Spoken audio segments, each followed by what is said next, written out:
समुद्रगिरी नाम के एक सुंदर गांव में एक विशाल नदी बहती थी। उस गांव में एक पति पत्नी मनोज और हरिता रहते थे। मनोज एक बहुत बुद्धिमान व्यक्ति था। उस गांव में उसकी एक टिफिन की दुकान थी। वो हर दिन दुनिया भर में होने वाली विभिन्न घटनाओं के बारे में पढ़ता था और उनके बारे में ग्रामीणों को बताता था। उसकी बात सुनकर वे गांव वाले सोचते, वाह, मनोज भी कमाल है। क्या वो आकाश से आया है जो दुनिया में होने वाली हर एक चीज के बारे में बताता रहता है। मनोज को लगता है जैसे वो सब कुछ जानता है। अगर वो सब कुछ जानता है तो फिर इतनी जरा सी टिफिन की दुकान क्यों खोल रखी है? जाकर शहर में कोई बड़ा कारोबार क्यों नहीं करता? पीठ पीछे बुरी बातें कहने वाले यही लोग मनोज के सामने दिखावा करते थे कि वे सब कुछ सुन रहे हैं। मनोज ने लोग उसके बारे में क्या बात करते हैं इसकी परवाह नहीं की। एक दिन अखबार में आगामी मौसम के बारे में अनुमान था। अगले कुछ घंटों में भारी बारिश होने की संभावना है। नदी के किनारे रहने वाले लोगों को सुरक्षित स्थान पर जाने की चेतावनी दी गई है। जिसे पढ़ने के बाद मनोज ने ग्रामीणों से कहा, देखो, लगता है अगले कुछ घंटों में भारी बारिश होने की संभावना है। बेहतर होगा कि हम पहले से इंतजाम करके रहें। लेकिन उन ग्रामीणों में से किसी ने भी उसकी बातों को नहीं माना। लगभग 24 घंटे बीत गए और बारिश नहीं हुई। तो उन सभी ग्रामीणों ने मनोज को खूब ताने दिए। मनोज को बहुत दुख हुआ और वो वहां से चला गया। घर पर उसकी पत्नी ने उससे पूछा, क्या हुआ, तुम इतने उदास क्यों हो?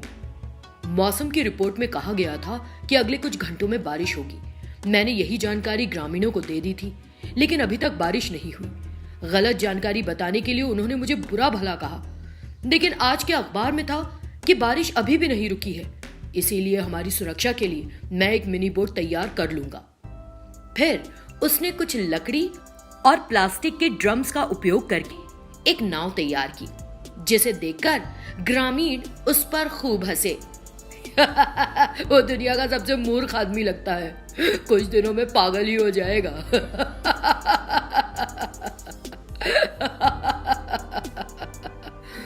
लेकिन मनोज ने उनकी कही बातों का कोई जवाब नहीं दिया। अगले दिन बारिश जमकर होने लगी। गांव नदी के किनारे था, इस वजह से बाढ़ का पानी सभी घरों में घुस गया और पूरा गांव पानी में डूब गया। कई लोगों को अपने मकानों पर चढ़ना पड़ा। ऊपर खड़े वे भीगते रहे। मनोज और उसकी पत्नी उस मिनी बोट में सवार हो गए, जो अपनी जान बचाने के लिए मनोज ने पहले से तैयार कर रखी थी। इस तरह भारी बारिश के दौरान भी वो मिनी बोट में सुरक्षित थे। गांव वालों को अपनी गलती का एहसास हुआ। बहुत बुरा किया हमने कि मनोज को हमने डांटा। अगर उसकी बात सुनी होती तो आज हम भी सुरक्षित ही होते ना। तभी एक आदमी ने जोर से मनोज से पूछा, मनोज, क्या मैं अपनी पत्नी के साथ तुम्हारी नाव में सवार हो सकता हूँ? जरूर, लेकिन सिर्फ तुम दोनों ही मेरी नाव में चढ़ सकोगे। ठहरो, मैं नाव को तुम्हारी ओर लाता हूँ। ये कहते हुए मनोज नाव लेकर उस गांव वाले की ओर बढ़ा। तब वो आदमी और उसकी पत्नी उस नाव में सवार हो गए। तुरंत और भी कई लोगों ने मदद के लिए मनोज को पुकारा, लेकिन उस मिनी बोट में इतने सारे लोगों का चढ़ना मुमकिन नहीं था। वो डूब सकती थी। डरो मत, मैंने पहले ही बचाव दल को सूचित कर दिया है। उनका कहना है कि वे आप सभी को सुरक्षित स्थानों पर ले जाएंगे। इससे उन ग्रामीणों को हिम्मत मिली। थोड़ी देर बाद बचाव दल वहां आया और उन ग्रामीणों को हेलीकॉप्टर की मदद से सबसे सुरक्षित स्थानों पर ले गया। फिर सभी ने मनोज को सराहा कि किस तरह उसने सब कुछ सुरक्षित किया। इसलिए जब कोई हमसे अच्छी बात कहे तो हमें उसकी बात सुननी चाहिए। ये है नीलगिरी गांव, जहां हमारी कहानी का हीरो कल्याण रहता है।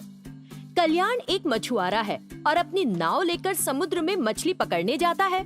ऐसे ही एक दिन कल्याण ने समुद्र में मछली पकड़ने के लिए अपना जाल डाल रखा था। अरे, ये तो कुछ ज्यादा ही भारी है। कोई व्हेल फंस गई है क्या? उसे खींचने के चक्कर में वो अचानक समुद्र में गिर पड़ा। अरे बाप रे, मैं तो गिर ही पड़ा पानी में। कोई बड़ी मछली मुझे अपना खाना बना ले, इससे पहले मुझे यहाँ से निकलना होगा। ये सोचकर वो समुद्र में जल्दी जल्दी तैरने लगा। तभी एक मछली ने हमारे हीरो कल्याण को निगल लिया और वो उस मछली के पेट में पहुंच गया। हे भगवान, मेरा डर सच हो गया। लेकिन अब मैं क्या करूं? कुछ देर में ये मछली मुझे हजम कर लेगी। तभी उसे उस मछली के पेट के अंदर कई सारे सोने के सिक्के दिखे, जिसे देखकर वो हैरान हो गया और सोचने लगा। हे भगवान, इतने सारे सोने के सिक्के! अगर ये मछली मेरे जाल में फंस जाती तो ये सिक्के मेरे होते और मेरा भाग्य चमक जाता। ये सोचते सोचते वो बेहोश हो गया। इस बीच एक दूसरे आदमी के जाल में ये बड़ी मछली फंस गई, जिसने हमारी कहानी के हीरो कल्याण को निगल लिया था। वो दूसरा मछुआरा, जो जरा बेवकूफ सा था, मछली को अपने घर ले गया। उस मछली को काटते समय उसके पेट के अंदर उसे सोने के वो ढेर सारे सिक्के मिले जो कल्याण ने भी देखे थे। ये मछली तो एक जादुई मछली लगती है, तभी तो एक इंसान ने इसके पेट में जन्म लिया है। ये मेरी भाषा समझेगा। इसी बीच कल्याण को होश आ गया और वो उठ खड़ा हुआ। कल्याण को देखकर उस मछुआरे ने उससे पूछा, अरे जल आदमी, क्या तुम्हें मेरी बात समझ में आ रही है? अरे मैं जल आदमी नहीं, बल्कि तुम्हारे जैसा एक आम आदमी हूँ। और उसने उसे सारी घटना सुनाई। ये सुनकर वो व्यक्ति हैरान हो गया और बोला, ठीक है, मैंने अपने जाल को समुद्र में फेंका और इस मछली को पकड़ा है, और तो और मैंने तुम्हारी जान भी बचाई है, इसलिए ये सारे सोने के सिक्के मेरे होंगे। कुछ तो भी, वे सोने के सिक्के सबसे पहले किसने देखे थे? मैंने जान की बाजी लगाई है। जान की बाजी? अच्छा तो फिर चलो सोने के सिक्कों को समुद्र में वापस फेंक देते हैं, फिर जान की बाजी लगाकर जो उन सोने के सिक्कों को निकालेगा उनका उन पर हक होगा। क्या उल जलूल बक रहे हो? कितनी डुबकियां लगवाओगे यार खारे पानी में? हानि तो फिर इस मछली से ही पूछो कि किसके हैं ये सोने के सिक्के। लो कर लो बात। भैया मंगल ग्रह से आए हो क्या? मरी हुई मछली से पूछोगे? ये तो मर गई है बेचारी, तो मछली को जिंदा करो और पूछो। हे भगवान, क्या अनाप शनाप बोले जा रहे हो अंकल? मैं क्या जादूगर हूँ? मुझे ये सब नहीं पता भैया।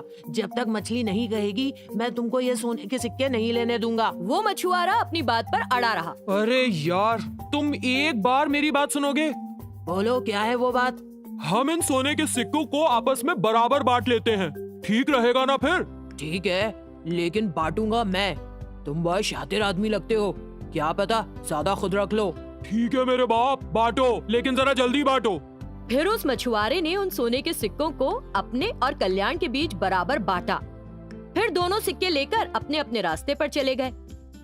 कल्याण ने उन सोने के सिक्कों को बेच दिया। उसने बनाया एक अच्छा सा घर और एक हीरो की तरह ऐशो आराम से रहने लगा। दूसरे मछुआरे ने अपने सोने के सिक्के बेचे और उन पैसों से मछली का कारोबार शुरू किया। उसे उम्मीद थी कि फिर कभी ऐसी ही कोई और मछली फंस जाए शायद। दिसपुर के एक गांव के पास एक नदी बहा करती थी। बहुत गर्मी पड़ने की वजह से उस नदी में पानी बहुत कम रह गया था। इससे उस नदी की सभी मछलियां बाहर दिखने लगी थीं और ग्रामीण उन्हें इकट्ठा करके अपने अपने घर ले जाने लगे थे। उस गांव में रहने वाले दो दोस्तों को जब ये बात पता चली तो आपस में बात करने लगे। दोस्त, चलो, हमें कहीं जरूरी जाना है। अरे भाई, कहाँ? तुम इतनी जल्दी में क्यों हो? तो पहला दोस्त बोला, अरे आसपास की कुछ खबर रहती भी है तुम्हें? गर्मी के कारण नदी में नाव के बराबर पानी रह गया है। सभी लोग आसानी से मछलियां पकड़ ले रहे हैं। अगर हम जल्दी करें तो आज हम घर पर मछली करी बनाकर खा सकते हैं। ओह, ये बात है। हाँ, तो चलो फौरन चले। और दोनों दोस्त उस नदी के किनारे पहुंच गए। इस बीच तीन आदमियों ने उस नदी से एक बड़ी सी मछली को पकड़ लिया था और उसे नदी के पानी से बाहर लाने की कोशिश कर रहे थे। अरे बाप रे, इतनी बड़ी मछली! हाँ दोस्त, बहुत बड़ी है। वो तीनों उस मछली को बाहर लाने की कोशिश कर रहे हैं। सुनो दोस्त, ध्यान से मेरी बात। हमें उन तीन लोगों को कुछ ऐसा कहना है कि वो मछली को छोड़ दे। फिर अगर हम उस मछली को काटकर उन टुकड़ों को बेचेंगे तो जबरदस्त मुनाफा कमाएंगे। वाह, गजब का आइडिया है दोस्त। फिर वो दोनों उन तीनों लोगों के पास गए और उनसे पूछा, अरे क्या कर रहे हो तुम लोग भैया? उनमें से एक ने कहा, दिखाई नहीं देता है क्या तुमको? हम इस मछली को बाहर लाने की कोशिश कर रहे हैं। आओ और तुम भी हमारी मदद करो, फिर हम इसे बराबर बांट सकते हैं। दिमाग घर पर छोड़कर आए हो क्या भैया? इतनी बड़ी मछली को बाहर लाने से तो ये पूरे गांव को ही निकल जाएगी। इसकी करी बनाने से पहले हम खुद इसके पेट में पहुंच जाएंगे। इस बात से वे तीनों असमंजस में पड़ गए। तभी मछली ने जोर से अपनी पूंछ को ऊपर नीचे किया तो दोनों जोर से चिल्लाए, ओ नहीं, इसे तो गुस्सा आ रहा है, चलो भागो, अगर हम यहाँ रहे तो ये हमें खा जाएगी। और उन्होंने वहां से भागने का नाटक किया। उनकी बातों में आकर वे तीनों भी डर गए और वे वहां से भी भाग गए। जैसे ही वे वहां से भाग गए, ये दोनों दोस्त हाथ हिलाते हुए वापस आ गए और एक दूसरे से कहा डर कर भाग गए बेचारे, लेकिन अब इस बड़ी मछली को हम दोनों कैसे निकाल पाएंगे? अरे हो जाएगा, अगर कोई और आता है तो मैं उन्हें डरा के भगा दूंगा। तब तक तुम जल्दी से जाकर अपनी लॉरी ले आओ, उसकी मदद से हम मछली को बाहर खींच लेंगे और लॉरी में चढ़ाकर बाजार ले जाएंगे, फिर मोटे दामों में बेचेंगे। ठीक है दोस्त, मैं अभी लेकर आया ट्रक। तुरंत वो अपना ट्रक लेकर आ गया। फिर उन दोनों ने उस बड़ी मछली को पानी से बाहर निकाला और उस लोडर में रख दिया। हाँ, बहुत बड़ी और भारी मछली थी। ये काम मुश्किल था लेकिन नामुमकिन नहीं, हम ये करने में कामयाब रहे। अब चलो इस मछली को बेचते हैं, उम्मीद है कि हम बड़ी रकम कमाएंगे। हाँ दोस्त, हमें ये जगह जल्दी से छोड़ देनी चाहिए, किसी ने देख लिया तो जबरन बात का पतंगड़ बनाएगा। ठीक है दोस्त, गांव के रास्ते से जाना ठीक नहीं होगा, एक और रास्ता है, चलो हम उस रास्ते से बाजार चलें। और फिर दोनों दोस्त चुपके से उस मछली को पड़ोस के गांव के बाजार में ले गए और मछली के बड़े बड़े टुकड़े करके बेचने लगे। पूरी मछली बिक गई और उन्होंने मोटी कमाई की। वाह वाह, बढ़िया रहा, हमने सिर्फ एक दिन में इतना सारा पैसा कमाया। आज का दिन बड़ा लकी था। हाँ दोस्त, उन तीनों को जो उल्लू बनाया